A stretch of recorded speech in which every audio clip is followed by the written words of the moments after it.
guys! Welcome to part 2 of reacting to the impossible landing by Neo. And today, we like ended at 10:23. Like you remember this, yeah.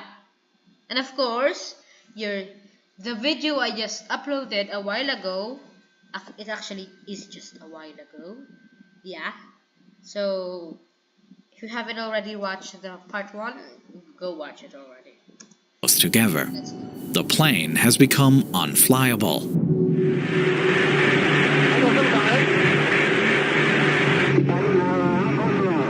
Oh yeah, see? So like if you did watch the other video, they were trying to like go around, like do this, but since they can no longer do that, the plane go here. Yeah. Roger, understood. With no controls and now a missing tail fin, the plane begins dipping forward and back. I think there's This fugoid motion. is called fugoid motion. Fugoid. Essentially, as the plane descends, it gains airspeed. But this additional speed causes lift, which makes the plane climb. With no control surfaces to correct this motion, the plane continuously rises and dips in a wave-like pattern. The flight crew realizes that the only control they still have left is engine thrust, and so they begin increasing and decreasing the plane's 4 engines in an attempt to steer back towards Tokyo. If they want to take a right turn, they increase power on the left engines and lower power on the right. It is an extremely difficult process, but even still, the crew is able to make some progress in getting turned around to head back to Haneda Airport, and they are decreasing their altitude. But now, they have yet another problem looming ahead of them: the Japanese Alps.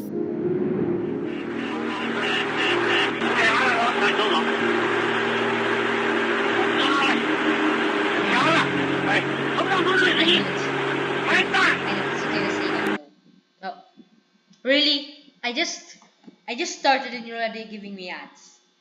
Really? Sasabak sa traffic? Mentos muna!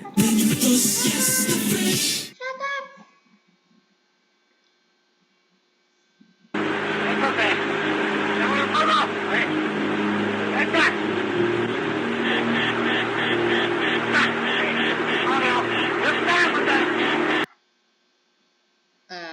Really?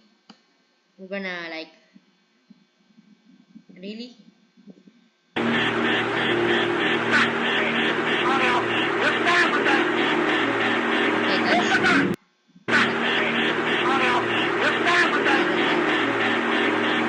It's glitching right now. Oh my gosh.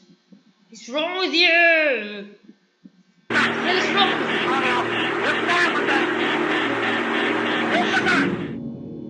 With little ability to control the plane, the crew do all they can to avoid the mountains. Ultimately, there's nothing that can be done.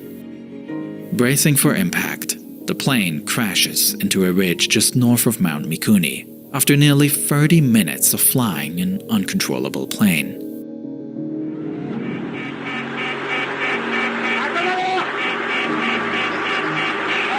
Oh yeah, because they can like be more lighter. Yeah.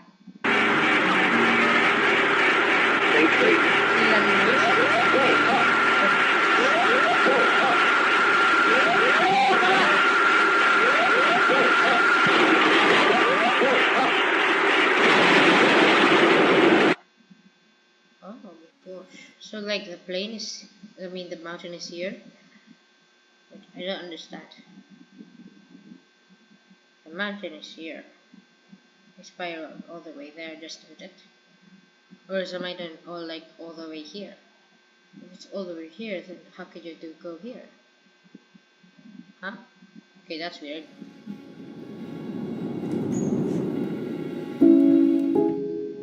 Rescuers immediately dispatch to the area, but the situation is dire. The 747 crashed high in the mountains, far past the point any road or path would reach, and with the sun taking away the last bit of daylight, it is virtually impossible to land a helicopter near the crash site. After flying over the burning debris, rescuers believe it is impossible that anyone could have survived. Okay. Nearly 14 hours after the crash, with the rising sun, rescuers finally reach the crash site, and here they discover a miracle: movement. They find a woman alive, though severely injured. Now seeing there is hope, the search is energized, and they find a child stuck in a tree. What? Searching more, they also find a mother and her daughter alive, trapped under debris. Though miraculous that 4 people have survived, it is coupled with the devastating realization that all 520 other occupants of Flight 123 have perished. And even more tragic is that doctors would later determine that more could have survived if... Of course they survived. It was like the back of... Is this the back of the plane? Yeah, I think it's the back of the plane. Then, how did you survive? Rescuers had There's literally an explosion right there and you didn't die by it. reached the crash site sooner. And with so many casualties, this crash becomes the deadliest one involving a single plane in history, even until this day. What? When was this? Back on board United Flight 232, just 4 years later, flight instructor Danny Fitch is more aware of this than any other passenger. Knowing that the Japan Airlines flight faced the same issue of losing all hydraulics, Fitch decides to offer his assistance to the flight crew, help that Captain Haynes readily accepts. Very nice. Elevator hard. Roger. Hey, we'll have the beer records on that. Well, I don't drink, but I'll sure shit down. So I turn. Haynes explains to Fitch that they have been using differential engine thrust to fly until this point. Come on, baby. What's the hydraulic flash? No, 0. All over? Quality's gone. Yeah, all quality's gone. And Captain Haynes instructs Fitch to take over so that he and co-pilot Records can focus on other potential methods to get the plane safely to the ground. Tell me what you want, I'll help you. Right, code 1, put 2 up. And so Fitch stands between the two pilots, a throttle in each hand, increasing and decreasing each based on visual cues and commands from Captain Haynes. United 232 Heavy, understand, sir. You can only make right turns? That's affirmative. With over 400 miles left until they reach Chicago, the crew realizes that they will never make it. And with help from air traffic control, they locate a closer airport they can aim for, located in Sioux City, less than 100 miles away. I have serious doubts about making the airport. Have you got someplace near there that we might be able to ditch? Unless you get control of this airplane, we're going to put it down wherever it happens to be. And he instructs the flight attendants to prepare everyone for a hard crash landing. We're going to try and put it into Sioux City, Iowa. Yeah. It's going to be tough. It's going to be rough. So we're going to evacuate. Sure. Brakes. The brakes will be the signal. It'll be over the PA system. Brakes. Good luck, sweetheart. Oh my... Like, bro.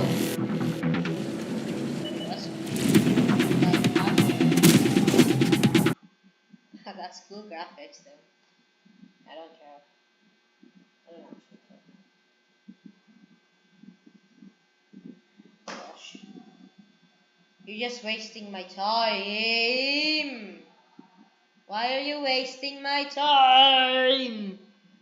You're wasting my time. Okay, good. Back in the cabin, the flight attendants begin instructing passengers on the positions to maintain when it's time to brace for impact. And as they look around, they are hit with the startling realization of just how many children are on board. Okay, why? As luck would have it, today is Children's Day, a promotion from United where children can fly for only a penny. There are 52 minors on Flight 232. And many of them are traveling alone. The flight attendants ask for help from several adult passengers, and everyone cooperates to make sure that no child is sitting by themselves. Next, they turn to the 4 children who were young enough to travel without a seat, those under 2 years old. The crew has no choice but to continue following procedure and have their parents place their children on the floor in front of them and surround the children with pillows and hope for the best. United 232 Heavy, you're going to have to widen out just slightly to your left, sir, to make the turn to final, and also that'll take you away from the city. Whatever you do, keep us away from the city. Back in the cockpit, the flight crew is steadily making way towards Sioux City. But the plane That's Sioux City? I thought it was Sioux something. Sioux? Wait. keeps pulling to the right. And so, deciding it would be best not to fight it, they corkscrew their way forward, with help from ATC providing directions and heading information. They also begin dumping as much fuel as they can, trying to decrease their weight before landing. And after 2 right-hand circles, it's time to That's a very circular circle. do their first left turn in order to line up with the airport. But even after completing that turn, the plane still keeps drifting to the right, off the path towards the airport. And so, rather than keep fighting it, the crew decides to do another right-hand loop to get back on track. United 232 Heavy, roger. The airport's currently at your 1 o'clock position, 10 miles. And United 232 Heavy, if you can't make the airport, sir, there is an interstate that runs north to south to the east side of the airport. It's a 4-lane interstate. We're just passing it right now. We're going to crash the airport. Finally, about 9 miles out of Sioux City, the pilots make visual contact with the airport. They've managed to make it this far, but now they have the worst yet to come as they still need to land. One other problem is that without the hydraulics, the flaps which allow the aircraft to fly at much slower speeds for takeoff and landing cannot be extended. They are, however, able to manually lower the landing gear, letting gravity do the work of locking the wheels in place. And the extra drag from the landing gear helps reduce their speed a bit, but not by much, as they are still going more than double the speed of a typical Double? You're saying they're like at 240 knots? Like that? landing. Wow. The entire airport lays open before them, with every runway available. Sioux City Airport has 3 runways, but only 2 of them. So you're saying every runway is available, but only 2 of them are active and available. So you're saying there's technically 2 available. Okay, that's weird. Were active at the time, as runway 22 had been closed permanently a year earlier. Okay. The crew hopes to use runway 31. Therefore, the closed runway 22 is used by emergency responders to set up and prepare themselves to assist for what they know will be a bad landing. But just 2 minutes before touchdown, Captain Haynes realizes that they aren't lined up at all for runway 31, and they don't have time to make corrections. Let me guess, they're going to go. But as luck would have it, they are lined up almost perfectly with runway 22.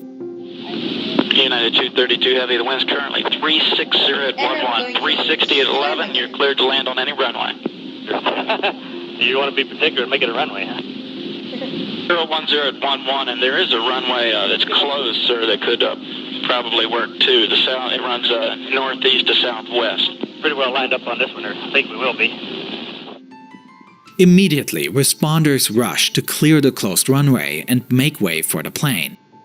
Yeah, that's a closed runway. That'll work, sir. We're getting the equipment off the runway, and they'll line up for that one. How long is it? At the end of the runway, it's just a wide open field, sir, so the length won't be a problem.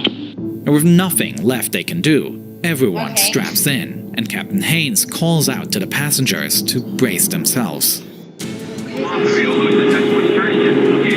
is the next one?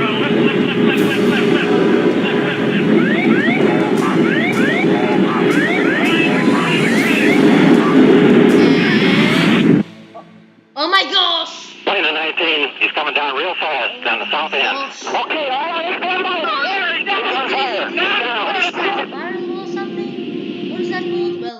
goodbye guys, because I have no more time. Goodbye, goodbye, goodbye, goodbye guys, I have no more time.